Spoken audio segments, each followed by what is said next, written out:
Hello students, as you know we have completed the course of term 1. Now I am going to start the course of term 2 and the chapter is chapter number 13 and the name of the chapter is exponents and powers. You already know how to find out the prime factors. There is some role of prime factors in this chapter. So I am going to start chapter number 13. Suppose if I am talking about 16, if I am saying that write the 16 in the form of exponent and power, then you have to start the prime factorization. How you have to do the prime factorization? 2 8 the 16, then 2 4 is 8, then 2 2 the 4, then 2 1 the 2. So 16 you can write 2 into 2 into 2 into 2. 16. How many times 2 you have written? 2 raised to 4. So this is known as the exponential form of 16. So here you can see that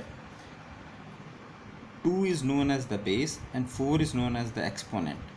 So 2 raised to 4 is the exponential form of 16. What is the difference between exponent and power? Exponent means this one, and this whole thing is known as the power form of 16. So 2 raised to 4 is the power form of 16, or you can say exponential form. When you will go in higher standard, you will know what is the exact difference between exponent and power. For this standard, you can keep this thing in your mind. So if I am talking about exercise 13.1, question number 1. Question number 1 is find the value of 2 raised to 6. 2 raised to 6 means 2 into 2 into 2 into 2 into 2 into 2. You have to write 2 6 times. Now you have to start multiply. 2 into 2 4, 4 to the 8, 8 to the 16, 16 to the 32, 30 to the 64. 64 would be the answer. So in this way you have to complete question number 1. Now question number 2 is opposite of question number 1.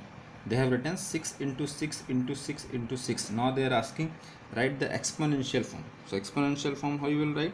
6 raised to 4. Why you have written 4? Because 4 times 6 is written.